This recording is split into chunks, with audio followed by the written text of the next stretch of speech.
하나님께서 우리에게 주시는 것들은 모두가 다 우리의 영적인 유익을 위하여 주시는 것입니다.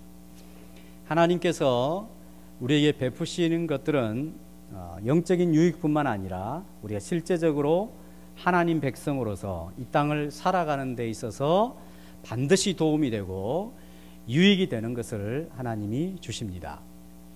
예를 들어서 하나님께서 천지를 만드셨습니다. 그리고 첫사람 아담에게 이 천지를 주셨습니다. 그것은 아담에게 굉장히 복된 것이었습니다. 아담의 영혼과 아담이 이 몸을 지니고 살아가는 데 있어서 굉장히 행복한 사건이었습니다. 이 천지를 만드시고 하나님이 보시기에 너무나 좋았던 세상을 아담에게 줬기 때문에 아담이 하나님을 대신하여 온 세상 만물을 하나님으로 받았을 때 얼마나 행복했겠습니까? 아담의 유익을 위하여 하나님이 주신 것입니다. 하나님께서 이스라엘을 애굽에서 탈출시켜서 3월 달에 한 2달 정도 지나게 되었을 때에 시내산에 이르러서 이스라엘 백성에게 하나님께서 율법을 주셨습니다. 613가지 정도 된다 그러죠. 율법을 주셨을 때에 우리는 그 율법 이러면 그것은 우리의 행동을 얽어매는 것이다. 우리의 자유를 구속하고 제한하는 것이 율법이다. 우리 이렇게 자꾸 생각하는 경향이 있습니다. 좀 불편하게 하는 것이다. 우리를 이렇게 생각하는 습성이 있지요. 근데 하나님께서 이스라엘 백성에게 율법을 주신 것은 무엇을 위해서? 그들에게 유익하도록 하시기 위하여 율법을 주셨습니다. 신명기 6장 24절 말씀을 함께 읽겠습니다. 시작. 여호와께서 우리에게 이 모든 규례를 지키라 명하셨으니 이는 우리가 우리 하나님 여호와를 경외하여 항상 복을 누리게 하기 위하심이며 또 여호와께서 우리를 오늘과 같이 살게 하려 하심이라. 하나님께서 이 명령을 지키라 하셨다. 즉 율법을 주신 이유는 무엇인가? 하나님을 경외하여서 우리가 항상 복을 누리며 이와 같이 하나님의 덕택 우리가 살고 있음을 알게 하시기 위하여 율법을 주셨다는 것이죠. 그러니까 율법이라고 하는 것은 하나님께서 우리를 막 구속하고 막 부려먹고 힘들게 만들고 자유를 제한하고 그렇게 하기 위해서 주신 것이 아니라 우리의 유익을 위하여 주셨다 하는 것입니다. 또 하나님께서 예수님 안에 우리에게 구원을 베풀어 주신 것을 성경은 이렇게 표현하고 있습니다. 베드로후서 1장 3절 4절 같이 읽겠습니다. 시작. 그의 신기한 능력으로 생명과 경건에 속한 모든 것을 우리에게 주셨으니 이는 자기의 영광과 덕으로서 우리를 부르시는 이를 알므로 말미암음이라. 이로써 그 보배롭고 지극히 큰 약속을 우리에게 주사 이 약속으로 말미암아 너희가 정욕 때문에 세상에서 썩어질 것을 피하여 신성한 성품에 참여하는 자가 되게 하려 하셨느니라. 하나님께서 예수님을 통하여 우리에게 구원을 베푸신 것, 그래서 우리가 하나님을 통하여 구원을 받은 것은 이 세상에 있는 정욕 때문에 썩어질 모든 잘못된 것들을 피하여서 신의 성품, 하나님의 성품에 참여하여 하나님을 닮아가는 그런 영적 유익을 위하여 구원을 우리에게 베풀어 주셨다 말씀하고 있습니다. 이와 같이 하나님께서 우리에게 베푸신 것, 우리가 하나님께로부터 받은 것은 모두가 다 우리의 유익을 위하여 하나님께서 허락하셨음을 알 수 있습니다. 심지어 하나님께서 우리가 하나님 앞에 잘못했을 때 우리를 징계하시는 것도 우리의 영적 유익을 위하여 주신 것이라고 성경은 말씀해 주고 있습니다. 히브리서 12장 10절을 한 번 더 읽겠습니다. 히브리서 12장 10절 시작. 그들은 잠시 자기의 뜻대로 우리를 징계하였거니와 오직 하나님은 우리의 유익을 위하여 그의 거룩하심에 참여하게 하시느니라. 이 앞에 그들은 이 말은 육신의 아버지입니다. 육신의 아버지. 육신의 아버지는 우리가 뭔가를 잘못했을 때 잘못에 대하여 징계를 받고 매를 맞기도 하고 그러지만 아버지들이 대체적으로 자기 감정을 폭발시켜 버리는 경우들이 있죠. 또 어떤 경우는 앞뒤 잘 들어보지도 않고 자기 생각으로 판단을 해서 자식이 잘못해서 막 징계를 해서 자식에게 가슴에 멍들게 하는 그런 아버지도 있죠. 그들은 잠시 자기 뜻대로 우리를 징계했지만 하나님은 우리의 유익을 위하여 그의 거룩하심에 참여하게 하신다. 하나님이 우리가 뭔가를 잘못했을 때 어떤 병을 주실 수도 있고 마음의 고통을 주실 수도 있고 어려운 함정에 빠지게 하실 수도 있게 허락을 하시지만 그 모든 하나님의 징계하심은 우리의 유익을 위하여 하신다 했습니다. 그러니까 무슨 말입니까? 하나님께서 우리에게 주시고 우리가 하나님께로부터 받은 모든 것은 다 우리의 유익을 위한 것이다 하는 것입니다. 생각을 바꾸라는 것이죠. 하나님은 참 좋으신 분이시구나. 하나님은 참 자비로우신 분이시구나. 하나님은 참으로 사랑이 많으신 분이시구나. 하나님은 우리의 고통 중에서라도 우리의 유익을 위하여 일하시는 분이시구나. 하나님이 참 좋으신 분이다 하는 생각을 가져야 한다 하는 것입니다. 하나님께서 베푸신 것 중에 또 한 가지가 유월절이라는 것이 있습니다. 이것은 우리나라의 설날, 추석 이런 명절하고 아무 상관이 없는 것입니다. 이스라엘의 절기죠. 이스라엘의 절기. 유월절을 하나님 주셨습니다. 이 유월절은 이스라엘 백성들이 애굽에서 400여 년 동안 노예 생활을 하고 있었습니다. 하나님께서 모세라고 하는 지도자를 보냈죠. 근데 이 애굽 전역을 다스리고 있는 바로 왕이 자기 노예들은 자기 재물이잖아요.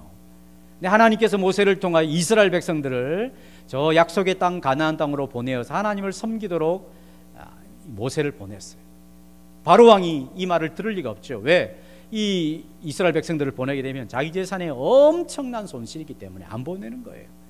그래서 하나님께서 모세를 통하여 9가지 큰 심판을, 재앙을 모세의 손을 빌어서 바로와 애굽 전역에 내리게 됩니다. 그런데도 계속 바로가 거부하게 되자 이제 10번째 재앙, 즉 바로의 아들로부터 저 감옥에 갇힌 자의 아들, 모든 짐승에 처음 난 것까지 하나님께서 다 죽여버리시겠다. 그제서야 바로가 하나님을 두려워하여 항복하고 손을 들고 이스라엘 백성들을 애굽에서 보내게 될 것이다 하는 명령을 내렸습니다.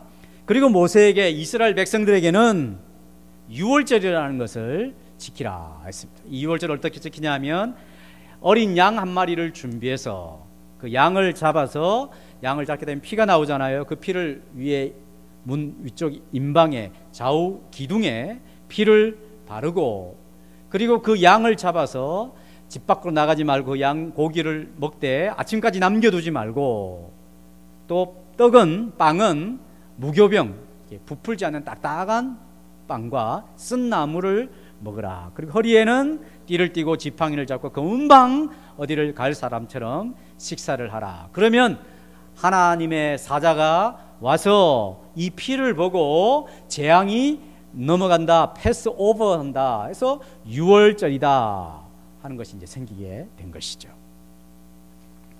하나님께서 이 유월절을 만들어서 이스라엘 백성들에게 이 유월절을 꼭 지키라 이렇게 명령하신 것은 처음 이 유월절을 경험했던 사람들은 너무나 생생하게 경험을 하죠. 그런 한 세대가 지나고 또 다음 세대가 지나게 되면 이 생생한 경험들을 대부분 잃어버리게 됩니다. 잊어버리게 되죠. 그래서 매년마다 유월절을 지키게 해서 후손들이 도대체 이거 뭐 때문에 지킵니까? 물어보잖아요. 그러면 그것을 아는 조상들이 입으로 계속 전달해 주는 것이죠. 하나님께서 우리를 이 죽음에서 건져주시고 애굽에서 우리를 건져주시기 위하여 이 위대한 일을 행하셨다. 이것을 계속 전달해 주는 것이죠. 이 유월절을 잘 지키라 했습니다. 그것은 이스라엘 백성들을 하나님이 얽어매고 자유를 속박하고 그들을 괴롭히고 하기 위해서 유월절을 주신 것이 아니죠. 다시 왜 유월절을 주십니까? 우리의 무엇을 위해서? 유익을 위해서 주시. 유익을 위해서. 자기 백성의 영혼의 큰 유익을 위해서 주는 것입니다. 이 유월절은 이스라엘 백성들 중에 똑똑한 사람들과 또 장로들을 모아놓고, 자, 우리가 이제 하나님이 이 장자들을 심판한다고 하는데 어떻게 하면 우리도 이 장자의 심판에서 벗어날 수 있을까? 서로 막 협의해가지고, 그래, 그럼 피를 뿌리자. 그렇게 해서 만들어진 것이 아니죠. 이스라엘 사람들의 지혜나 이스라엘 사람들의 요청에 의해서 여호와의 유월절이 생겨난 것이 아니죠. 양을 잡아서 피를 어디다 발라라. 그리고 빵은 부푼 빵이 아니라 부풀지 않은 딱딱한 빵을 먹고 쓴나물을 먹고 허리에 띠를 띠고 지팡이를 잡고 급히 잡아 먹으라. 이런 모든 규칙들은 누가 만든 거예요? 하나님이 만드시고 하나님이 제정하신 것이죠. 하나님의 디자인이죠. 하나님의 기획하신 것입니다. 고안하신 것입니다. 그리고 이스라엘 백성들이 그것을 주시면서 이것을 지켜라. 그러면 너희가 생명을 얻고 그러면 너희들이 하나님의 능력을 경험하게 되리라. 그렇게 하나님께서 약속하신 유월절입니다. 그래서 유월절이 그냥 유월절이 아니라 하나님의 유월절이죠. 하나님의 유월절. 하나님이 만드시고 하나님이 베푸시고 하나님이 이스라엘에게 주신 하나님의 유월절이죠. 이스라엘 백성들의 구원은 여호와의 유월절을 통하여 이스라엘 백성들이 구원을 경험한 것이죠. 그 말은 사람의 구원은 사람의 지혜를 통하여 만들어지는 것이 아니다는 것입니다. 사람의 구원은 사람들이 요청해서 만들어지는 것도 아니라는 것이죠. 사람의 구원은 하나님께서 준비하셔서 사람에게 베푸는 것이죠. 사람은 그것을 어떻게 하는 것입니까? 받는 것이죠. 이스라엘이 새로운 이스라엘로 탄생하고 애굽에서 탈출하셨던 이유는 하나님이 여호와의 유월절이라는 것을 만드셔서 이스라엘 백성들에게 베푸셨고 이스라엘은 그것을 받았기 때문에 일어난 결과라고 할 수가 있습니다. 이스라엘은 이 여호와의 유월절을 통하여 죽음으로부터 구원을 받았습니다. 애굽의 세력으로부터 구원을 받았습니다. 애굽이 주는 모든 고통과 속박으로부터 자유함을 얻게 되었습니다. 애굽이 주는 모든 어두움으로부터 그들은 구원을 받게 된 것이죠. 반면에 이 여호와의 유월절은 애굽을 심판하는 하나님의 도구였습니다. 이 하나님의 백성 이스라엘을 묶고 있던 모든 속박이었던 애굽을 하나님이 심판하셨죠. 그리고 그 애굽을 지배하여서 이스라엘 하나님 백성을 괴롭히던 모든 악한 영들에 대한 하나님의 심판이 여호와의 유월절이었습니다. 그러므로 이 여호와의 유월절은 이스라엘 백성들, 하나님의 백성들에게서는 구원을 주시는 하나님의 보증이요, 또 자신의 힘으로 어쩔 수 없었던, 무능력했던 자기 백성들을 살펴주시는 하나님의 능력과 지혜라고 할 수가 있습니다. 그래서 여호와 유월절을 지키라라고 하는 것은 이런 하나님이 우리의 구원을 보증해 주시고 우리도 어찌할 수 없던 애굽 세력을 무찌르신 하나님의 능력과 하나님의 지혜에 대하여 감사하며 그것을 기념하고 회상하는 것이 여호와의 유월절을 지키는 자의 마음속에 꼭 두어야 될 기억들이라는 것입니다. 그래서 이런 하나님께서 자신들에게 베푸신 능력과 그 하나님 베푸신 은혜에 대하여 감사하면서 이제 하나님을 전심으로 사랑하고 섬기자라고 결심하는 일이 이스라엘 백성들이 지키는 여호와의 유월절이었던 것입니다. 그럼 왜 이렇게 유월절 이야기를 길게 했느냐? 이제 이 유월절은 구약에 있었던 이야기인데 진짜 유월절이 있다는 거예요. 진짜 유월절. 구약은 마치 진짜를 이야기하기 위한 그림이라고 할 수 있어요. 그림들. 그 그림들을 설명하는 진짜 이야기가 신약에 등장하는데 이 유월절 실체가 누구냐? 그것은 바로 예수 그리스도이시다 라고 성경이 가르쳐주고 있습니다. 우리 고린도전서 5장 7절 말씀을 같이 읽겠습니다. 시작. 우리의 유월절 양 곧 그리스도께서 희생되셨느니라. 아멘. 우리의 유월절 양 곧 그리스도께서 희생되셨느니라. 이스라엘이 처음 지키고 대대로 지켜왔던 유월절 양은 진짜 음매하는 양이었어요. 염소가 음매하지 않습니까? 양도 음매합니다. 똑같이 옵니다.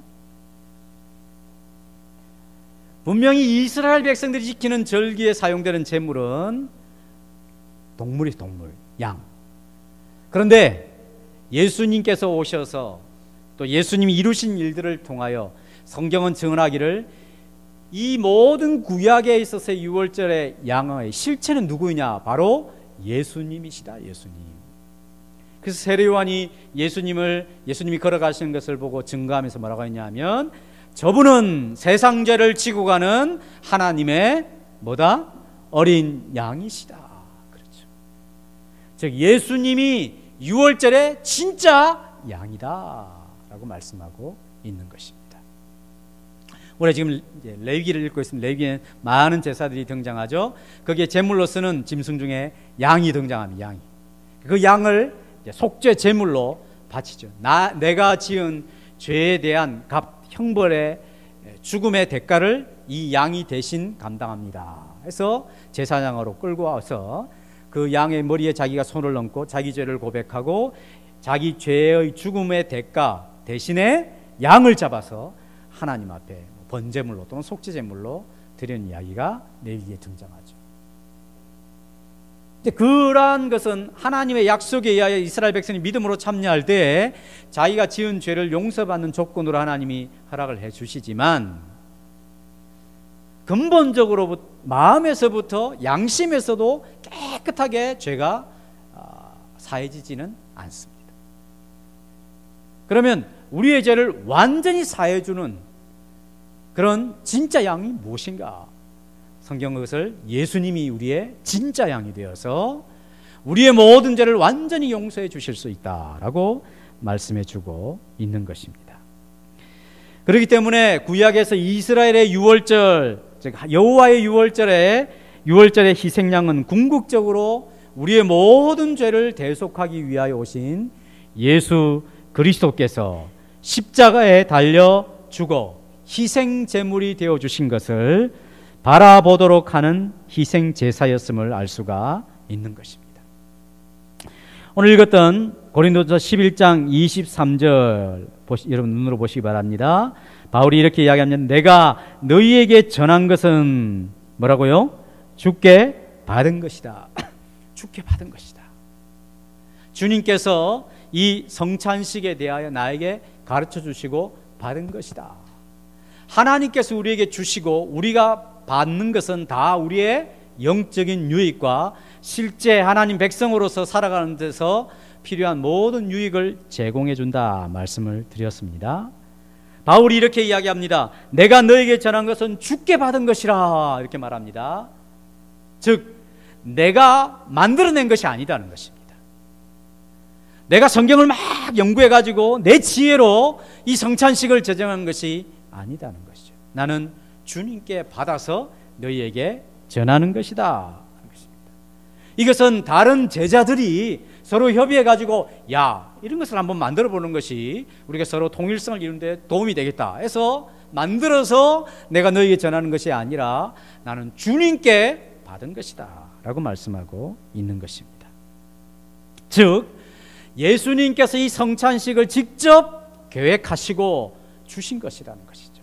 예수님께서 이 성찬식을 만드셔서 우리에게 베풀어 주신 것이라 하는 것입니다. 사람의 지혜가 아니라 주님의 지혜로 이 성찬식을 우리에게 베풀어 주셨다라고 말씀하고 있는 것입니다. 사실 제자들의 상태는 어떤 상태였습니까? 여기 보면 23절에 내가 주께 받은 것이니 곧 주 예수께서 어떤 밤에? 잡히시던 밤에 잡히시던 밤이다라고 하는 원래 문자적 의미는 배반당하시던 밤에입니다. 예수께서 배반당하시던 밤에 누구에게 배반당했죠? 제자들에게 배반당하시던 밤에 떡을 가지고 빵을 가지고 했습니다. 즉 제자들은 굉장히 절망적인 상태였다는 것이죠. 제자들이 이 주님의 몸을 받을 자격이 있습니까? 없습니까? 없죠. 가당치도 않죠. 고개를 들 수 있습니까? 없습니까? 고개를 들 수도 없죠. 제자들이 다 배반을 했는데 어떻게 주님의 몸을 받을 수 있으며 주님의 피를 상징하는 잔을 받을 수가 있습니까? 이 제자들이 주님, 저는 예루살렘 교회를 지키기 위하여 목숨을 아끼지 않았습니다. 내가 이러한 자격을 가지고 주님의 몸에 참여하겠습니다. 이렇게 말할 수 있겠습니까? 그럴 수 없죠. 그렇게 뻔뻔하지 못하죠. 그렇게 하면 안 됩니다. 바울이 우리 지난주에 나눴던 것처럼 막 저는 육해 공군으로 온갖 고난을 주님의 이름 때문에 받았고 목숨을 잃을 뻔한 적도 한두 번이 아니며 아시아에서뿐만 아니라 저 유럽에도 하나님의 교회를 세우고 저는 한 나라가 아니라 그냥 막 대륙을 변화시킨 위대한 사도입니다. 그러니까 제가 주님의 성찬에 참여할 수 있지 않을까요? 그렇게 말하겠습니까? 그럴 수 없죠. 뻔뻔한 것이죠. 우리는 이 하루를 보내고 또 다음 달 8월 첫 주에 성찬에 참여할 때에 한 달 내내 주님을 생각하고 성경을 한 달 동안 그럴 수 없지만 오독을 하고 기도는 매일매일 전에 10분도 못했는데 1시간씩 이상씩 해대고 만나는 사람들에게 복음을 전하고 야 저런 사람처럼 예수 믿어야지 이런 본이 되고 안 믿는 사람들의 부패한 도덕이 막 드러나서 야 저 사람 보니까 나 이렇게 더럽게 살면 안 되겠구나 이런 삶을 살고 교통질서는 보나 안 보나 사람들이 보나 안 보나 잘 지키고 내 수입의 10의 5조를 하나님 앞에 헌금하고 이것도 부족해서 또 10분의 1을 구제하고 10분의 3을 가지고 겨우겨우 한 달을 버텨내고 가정예배를 늘 드리고 아내를 지극히 사랑하고 남편이 허물이 많음에도 불구하고 하늘같이 받들고 남들은 공부 안 해도 대학생이 되어가지고 공부 안 해도 나는 도서관에 처박혀가지고 주의 이름을 위하여 훌륭한 사람이 되어야지 하면서 아침부터 저녁까지 공부하고 아이고 숨차라 그렇게 살고 다음 8월달에 와서 주님 제가 한 달 살았던 것을 주님이 아시죠. 네, 이런 모든 것을 가지고 성찬에 참여하겠습니다. 여러분 주님이 웃기는 소리 하지 마라. 그런 사람은 성찬에 참여할 자격이 없다 하시겠죠. 왜? 성찬식이 처음 제정될 때는 제자들이 전부 다 배반할 때 하나님이 성찬을 제정해 주신 거예요. 사람의 자기 지혜나 자기 노력으로나 서로 협의해 가지고 만드는 것이 아니라 주께서 제정하시고 이런 하나님의 생명에 참여하도록 그것을 그냥 주신 것입니다. 주신 것. 제자들은 그것을 그냥 받은 것입니다. 여호와의 유월절이 마치 하나님께서 하나님의 지혜를 가지고 자기 백성을 구원하시기 위하여 하나님의 백성들을 괴롭히는 세력, 강력한 세력을 심판하시기 위하여 하나님이 제정하셔서 그냥 주신 것이죠. 이스라엘 백성은 그것을 그냥 받은 것입니다. 그리고 생명을 얻고 모든 죄와 억압과 고통과 어둠과 모든 슬픔으로부터 자유케 되는 은혜를 선물로 받은 것입니다. 받은 것이죠. 그렇기 때문에 아무리 사람들이 수고하고 애쓴다 할지라도 성찬에 그것을 가지고 참여하는 것이 아니라 그냥 주님이 준비하셔서 우리에게 베푸시는 것을 그냥 은혜로 받는 것이죠. 믿음으로 받는 것입니다.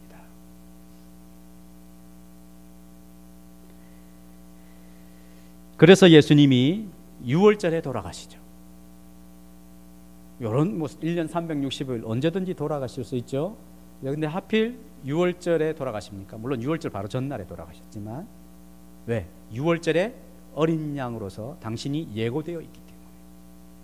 구약의 6월절의 어린 양은 그냥 그것은 그림자였어요. 그것에 참여한다고 해서 완전한 구원을 이룰 수는 없었어요. 완전한 죄사함을 얻을 수는 없었어요. 근데 예수님께서 이제 오셔서 유월절에 친히 어린 양이 되시고 그 유월절의 실체가 되심으로 말미암아 하나님이 장세 전부터 우리의 온전한 구원을 위하여 준비하신 하나님의 지혜는 동물, 짐승, 양이 아니라 진정한 유월절의 어린 양이신 예수 그리스도, 그분이 우리의 구원자가 되심을 말씀해 주기 위하여 유월절에 돌아가시죠. 주님께서 성찬을 제정하셔서 우리에게 주시고 우리가 받은 것은 그냥 선물로 받는 것입니다. 하나님의 위대한 구원, 하나님이 우리의 구원을 위하여 다 그리스도 예수 안에서 다 완벽하게 준비하셔서 그냥 베풀어 주시는 것입니다. 빵을 베푸시는 것이죠. 잔을 베푸시는 것입니다. 당신의 몸을 찢어서 우리에게 주시는 것입니다. 당신의 피를 우리에게 죄 사함을 위하여 주시는 것이죠. 그것은 우리가 주님 안에서 수많은 수고를 했다 한들 이 주님의 피를 더 거룩하게 할 수 있습니까? 없습니까? 없어요. 주님의 피는 피 자체로 완전한 것입니다. 우리가 주님을 위하여 몸 바쳐 충성한다 한들 예수님이 우리에게 주신 그 생명의 떡인 주님의 몸을 더 온전하게 할 수 있습니까? 아니요, 불가능한 것입니다. 주님의 몸은 이미 완전한 우리의 구원을 위한 생명의 떡이 되셨습니다. 그러면 우리가 주님 앞에 범죄하고 우리가 주님 앞에 죄송한 그런 삶이 있었다 한들 그것은 주님 앞에 다 주님의 몸과 피로 말미암아 용서받을 수 있는 근거가 되는 것이죠. 골로새서 2장 13절에서 15절 말씀을 좀 깁니다마는 함께 읽겠습니다. 시작. 또 범죄와 육체의 무할례로 죽었던 너희를 하나님이 그와 함께 살리시고 우리의 모든 죄를 사하시고 우리를 거스르고 불리하게 하는 법정으로 쓴 증서를 지우시고 제하여 버리사 십자가에 못 박으시고 통치자들과 권세들을 무력화하여 드러내어 구경거리로 삼으시고 십자가로 그들을 이기셨느니라. 아멘. 자, 여기 우리가 어떤 상태였는가 하는 것을 말씀해 주고 있고 하나님이 우리의 이러한 상태에도 불구하고 하나님이 예수님 안에서 행하신 일이 무엇인가를 표현해 주고 있습니다. 우리가 어떤 상태에 있었다고 합니까? 한마디로 어떤 상태? 죽었다. 범죄와 육체의 무할례로 죽어 있었다. 죽어 있었다. 죽은 자가 스스로 살 수 없지요. 그죠? 죽어 있었다. 완전히 무능력한 상태다. 그런데 하나님이 어떤 일을 하셨는가? 그와 함께 예수님과 함께 살리시고 우리의 모든 죄를 사하시고 또 내 죄와 관련된 수많은 기록들이 있을 거 아니에요? 그것을 다 증서를 지워버렸다. 불태워 없애버렸다는 것입니다. 제하여 버리고 십자가에 못 박아버리고 그 통치자들과 권세들을 무력화해. 이 말은 우리를 정죄하고 우리를 공격하는 영적 세력들을 무장해제 시켜버리고 드러내어 구경거리로 삼으시고 십자가로 그들을 이기셨다. 우리가 완전히 죽어 있었는데 하나님께서 위대한 일들을 행하심으로 말미암아 우리에게 이 모든 것을 주시고 우린 그것을 선물로 믿음으로 받았다 하는 것입니다. 여호와의 유월절이 처음 제정될 때도 이스라엘 백성들은 죽어 있었습니다. 그들이 부르짖고 애를 쓴들 애굽의 세력에서 구원을 받을 수 없습니다. 그 악한 세력에서 건짐을 받을 수 없습니다. 자기들의 힘과 자기의 지혜로는 도저히 일어날 그 구원을 이루어낼 수가 없습니다. 하나님께서 여호와의 유월절을 통하여 그들에게 베푸시고 이스라엘 백성이 그것을 받게 되었을 때에 그들이 할 수 없었던 모든 것에서부터 그들이 생명을 얻고 구원을 얻게 된 것이죠. 그 이야기를 왜 합니까? 그 영화에서 스크린 그 장면을 왜 막 이렇게 멋있게 표현을 합니까? 그것은 바로 예수 그리스도께서 진정한 여호와의 유월절이 되어 주셔서 그가 유월절 전에 친히 제정하신 성찬을 통하여 이 빵을 찢어서 떼어 주시면서 자, 내 살을 너에게 찢어 너에게 주노라. 이것은 너희를 위하는 영혼의 생명의 양식이다. 받아 먹으라. 19회 또한 잔을 가지시고 자, 이 잔을 받아 마시라. 이것은 너희를 위하여 흘리는 내 언약의 피니 너희의 죄사함을 위하여 흘리는 피라. 주는 것이죠. 제자들은 그것을 뭔지도 모르고 받아먹고 마셨습니다. 근데 바울이 또 다음에 제자들이 보니까 이것은 우리가 만든 것이 아니라 주께서 우리에게 허락해 주시고 우리가 주님께로부터 받은 것이니, 우리는 죽어 있었는데 하나님이 그리스도 예수 안에서 우리의 구원을 다 이루심으로 말미암아 그의 몸을 찢어 주시고 그의 피를 흘려 주심으로 말미암아 그것을 믿는 자들에게 사단의 권세에서 자유케 되는 은혜를 주셨다. 죄의 속박으로부터 자유케 하셨다. 모든 죄의 형벌로부터 우리를 면죄해 주셨다. 하나님을 만족해 주셨다. 그것을 우리가 그로부터 받는 것이다. 이것을 알도록 하시기 위한 하나님의 놀라운 사랑인 것입니다. 여러분, 성찬을 할 때마다 또 이 성찬을 집례할 때마다 제자들이 어떤 마음이었을까요? 자기들이 배반하던 그 밤에 주님이 이 성찬을 제정해 주셨음을 깨닫고 그들이 이제 진정으로 참여하고 돌이켜서 이 성찬을 집례할 때마다 어떤 심경이었을까요? 여전히 내 힘으로는 이 구원에 참여할 수 없는 사람이구나. 이 성찬에 참여할 때마다 제자들은 나는 나 자신에 대해서는 좌절할 수밖에 없는 인생이다. 그리고 그때에 주님에 대하여 배반하고 또 그를 배신했던 그 수치들을 회상하며 그럼에도 불구하고 가룟 유다마저도 주님이 끝까지 사랑하며 그를 위해서라도 그의 몸과 피를 주셨던 주님의 큰 사랑을 생각하는 것이죠. 그 주님의 엄청난 사랑에 비하여 여전히 자기들이 주를 위하여 수고하고 애쓰고 있지만 내 사랑이 이것밖에 되지 못하는구나. 내가 주님을 사랑하는 수준이 이것밖에 되지 못하는구나. 그런 깊은 회한을 통하여 주님 앞에 새로운 마음을 다짐하지 아니했겠습니까?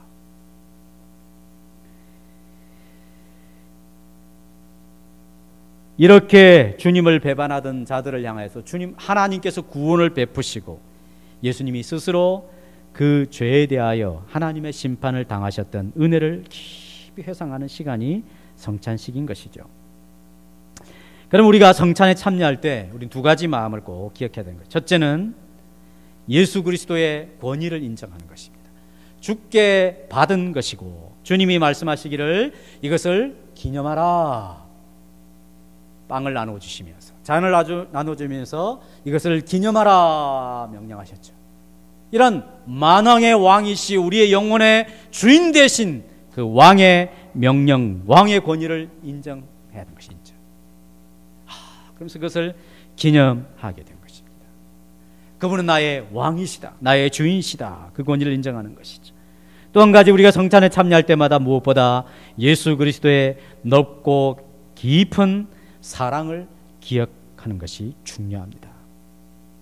예수님 앞에 놓여있는 모든 고난과 고통과 슬픔과 어려움, 그리고 하나님으로부터 한 번도 그런 적이 없는데 버림받게 될 것이라는 사실을 예수님이 다 알고 계셨습니다. 자기 지근에 있는 모든 제자들이 자기를 완전히 다 배반할 것이라는 사실도 알고 있었습니다. 여러분, 만약 이런 것을 우리가 알고 있다면 어떻게 하겠습니까? 지금 성찬식을 제정하기보다는 내가 지금 당할 고난을 더 생각을 많이 하지 않았겠습니까? 지난주에 제가 서울을 1박 2일 동안 다녀왔습니다. 교수님도 만나고 교계 아주 유명한 목사님도 만나고 너무나 가깝게 지내던 목사님들도 몇 분 만나고 했는데 형제처럼 지내는 목사님이 있습니다.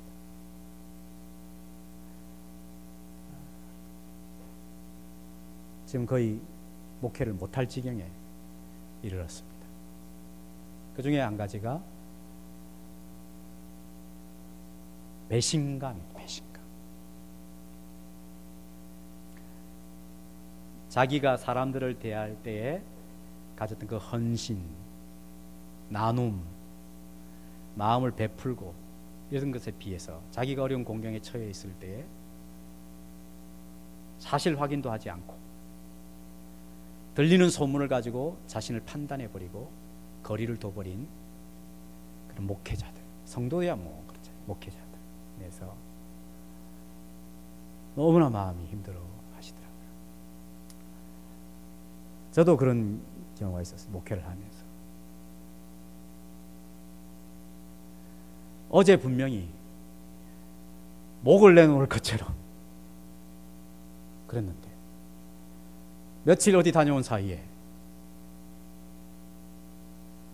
저를 아주 너무너무 이상한 사람으로, 물론 저의 실체가 그런 모습이겠습니다만 너무너무 괴로웠습니다. 또 우린 그런 일을 당하면 막 정신을 못 차리죠. 주님은 어떻게 하셨습니까? 자기 사람들을 향한 사랑으로 충만했습니다. 자기 사람들을 사랑하시되 끝까지 사랑하시니라. 바로 그 사랑 때문에 예수님께서는 자신의 교회에 유익을 주고자, 생명의 유익, 죄와 사망으로부터 자유케 하는 유익, 사단의 모든 권세로부터 새로운 생명으로 거듭나는 유익을 주시고자 십자가의 모든 고통과 고난을 기쁨으로 감당하게 만든 바로 그 사랑이 예수님이 주의 만찬을 제정하는 데 적용되도록 하셨다는 것입니다. 그러므로 우리가 이 만찬에, 이 성찬에 참여할 때에 이 주님의 깊은 사랑, 모든 자들이 자신을 향하여 등을 돌리고 이제 하나님도 곧 자기를 버리실 인류의 죄 때문에 그 죄를 대신하여 자기가 온전히 그것을 감당해야 될 이 고통스러운 삶의 정황 속에서도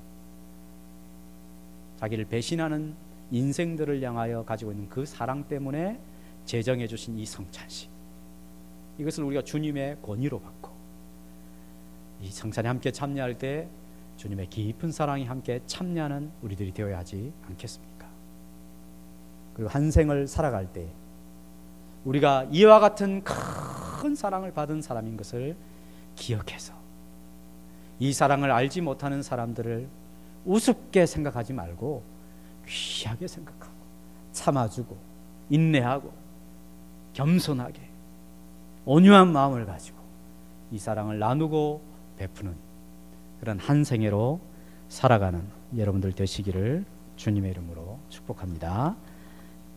기도하시겠습니다.